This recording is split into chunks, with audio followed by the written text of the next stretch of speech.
at some point starts to be like a hunt for the true identities, then we're not interested in that. Then fuck it, then we just pull off the masks, no worries.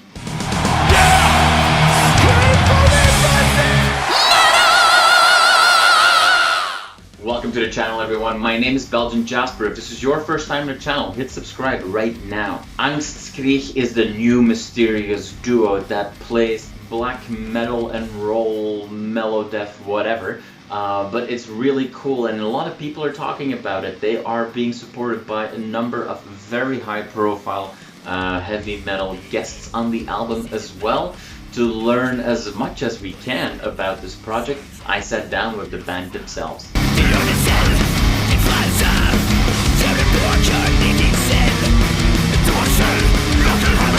Thank you so much. I will just have to say Angstskríg because we obviously don't know the exact identities behind the band. We do know about some of the guest people involved. We'll come back to that. But we've heard a few songs now being released. A lot of buzz around these songs, a lot of great feedback. That must make you quite exciting for the release of the full length. For sure. And first of all, thank you for having us. But yes, we're very, we're looking very much forward to releasing this this beast upon the world on Friday. It's going to be a great feeling. Yeah. And the core of the music is black metal.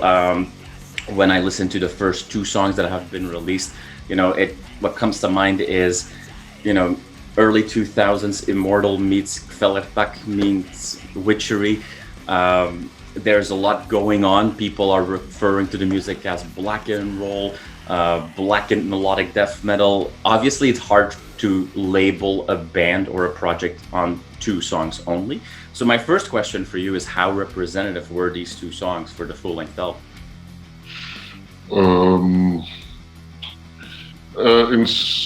In some ways, not at all, and in other ways, very much.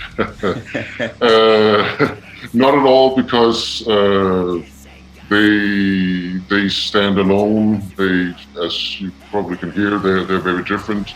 Mm-hmm. They have their own lives, so to speak.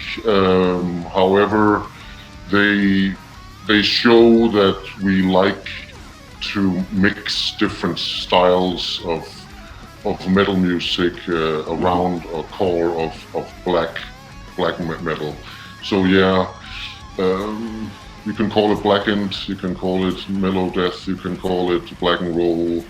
It's a core of black metal surrounded by a lot of different, especially Nordic influences.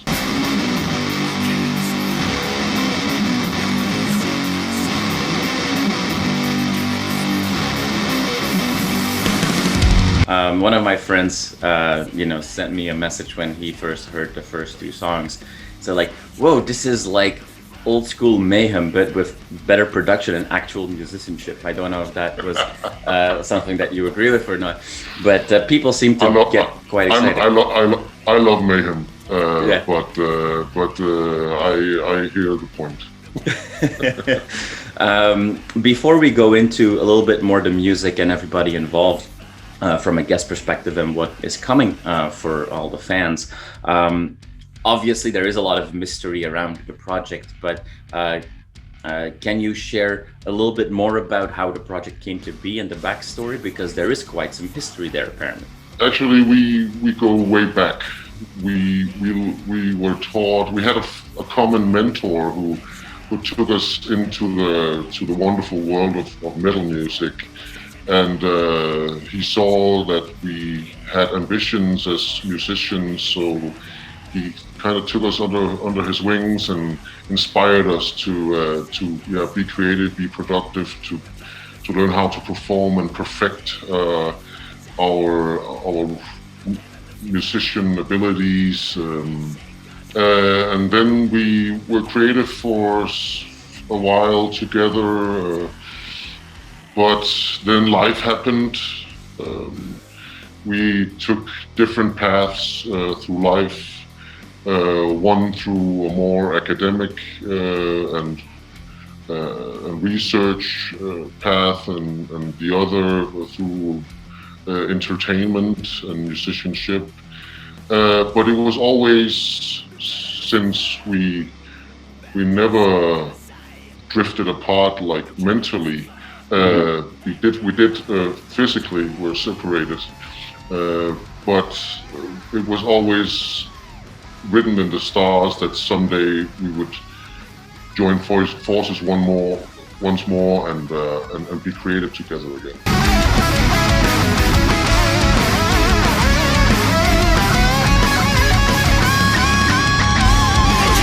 We met up a few times in the past 3 to 5 years, but it was not until the summer of 2019 where we came up with the name, and we said, now we want to do this dark thing. So we started creating together again in August of 2019, and then it didn't take much more than maybe even only 1.5 months, then we had the album ready. Oh, wow. We were kind of surprised how creative and how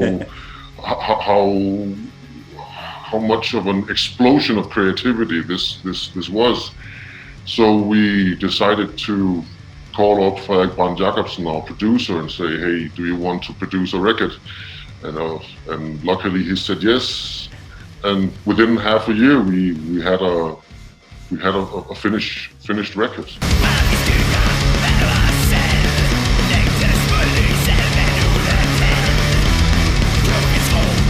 First of all, the name of the band, Angstskríg, which, as a fun fact, I know is the word in Danish with the most consonants in a row.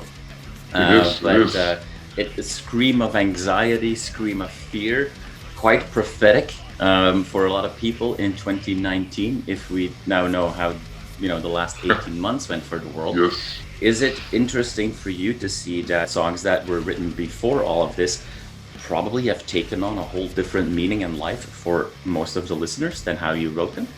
Actually, they took a whole new meaning in life for the people who wrote them too. Okay.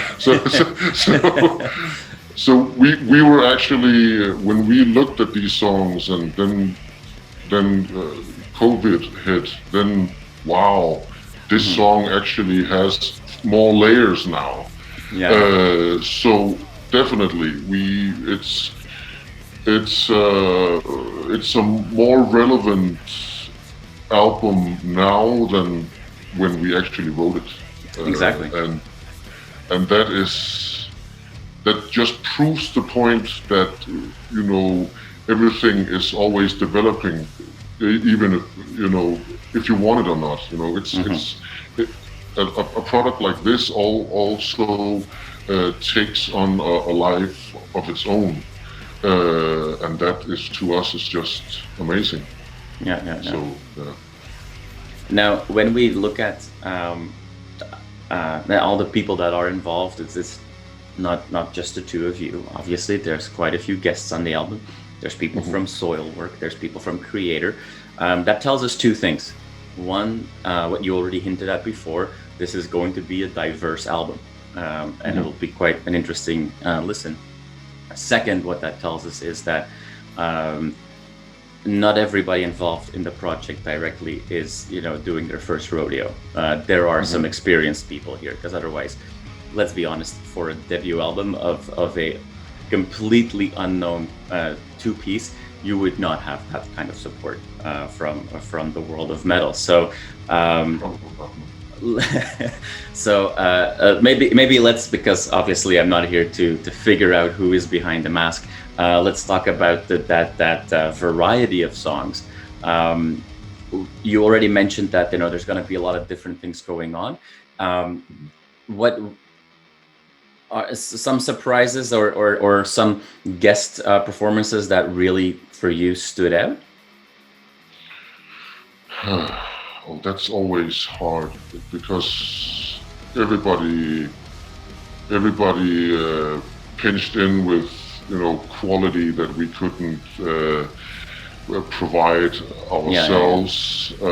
However, our road crew, they really like the solo that Sylvain Coudray did on the final song of the record called Knæfald.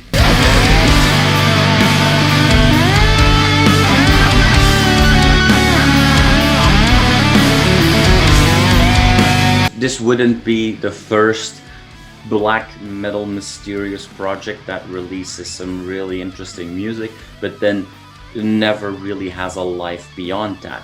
I don't think that's the case with you guys. I think you very much want to turn this into a bigger project, and also, when possible in the world, perform this music live.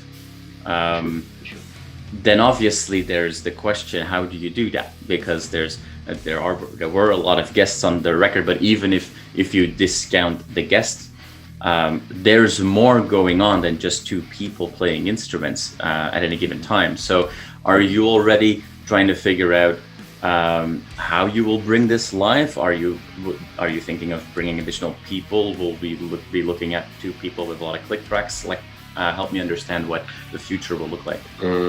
Again, it's a work in progress. So we are gonna test every possible outcome, so to speak. We are gonna test both with click tracks with other people and with, you can even say a full orchestra. But we haven't set anything in stone yet. It's something that we have to figure out within the next few months. So yeah, we're working on it. That's okay. The short answer.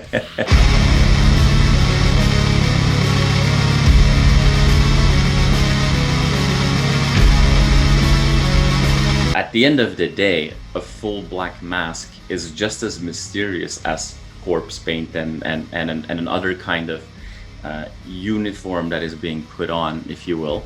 Black metal should stand for individualism and self-expression and experimenting, but at the same time, it is also a very conservative genre where people very much like to hold on to specific standards. The mystery part, in the ocean that is black metal today, is that almost a necessary evil as well, where some level of mystery or gimmick is almost required to stand out? How do you look at that? Was this always part of the concept? Is it something that grew over time? It wasn't planned ahead like that, because we actually want to keep people's focus on the music and not on the people involved. It's kind of a commentary on the whole putting yourself on the pedestal social media world we live in at the moment, and instead of focusing on people, then focus on the art. So we created the music, and then we thought, okay, how does this music look? And this is what we came up with. We think that this is how, if our music could decide, it's how our music would want to look. But however, you're probably right that I wouldn't even limit it to the black metal scene. It's kind of a broader tendency that gimmicks are. It's like we live in the age of the gimmick, kind of. But it's not necessarily a bad thing. For us, it's actually been very positive experience to see how people actually respond to the music and the music only.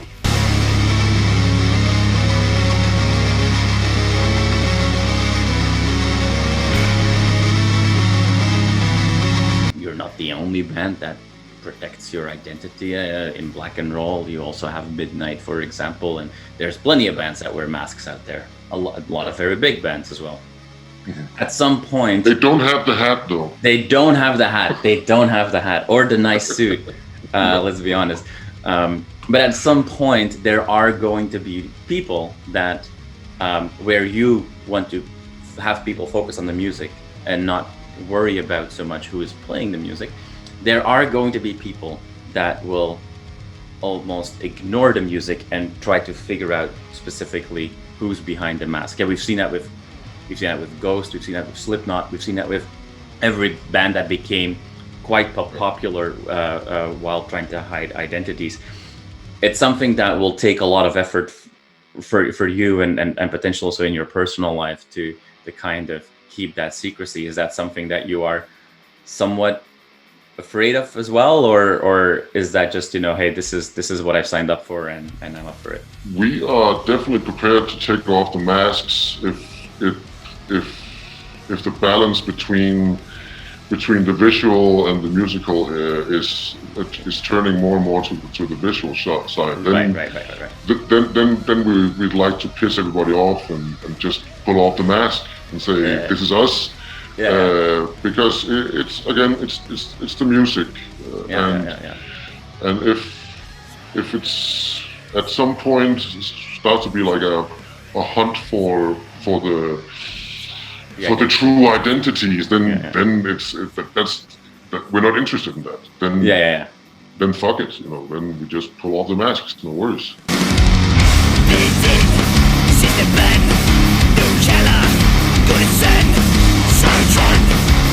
We've seen a couple of videos. The album's coming out. Is there anything else that the fans should keep their eyes open for in the foreseeable future? There will be, at some point, we will begin to announce concert dates, but it will start nationally, then we will go, it will be continental, it will be Europe, and then hopefully we will go further than that very soon. So people should, keep an eye out for shows, and then we always have fun goodies in our bags to share with the people. Just tag along. Keep your eyes open. Exactly. Wait for those concerts with a full orchestra there that you hinted at. Awesome. Well, thank you so much for your time today. I know it's very busy for you right now, and I hope that you can enjoy these last few days of the journey to the release. And I wish you all the best for the release of the full album. Thank you very much, and thank you for having us.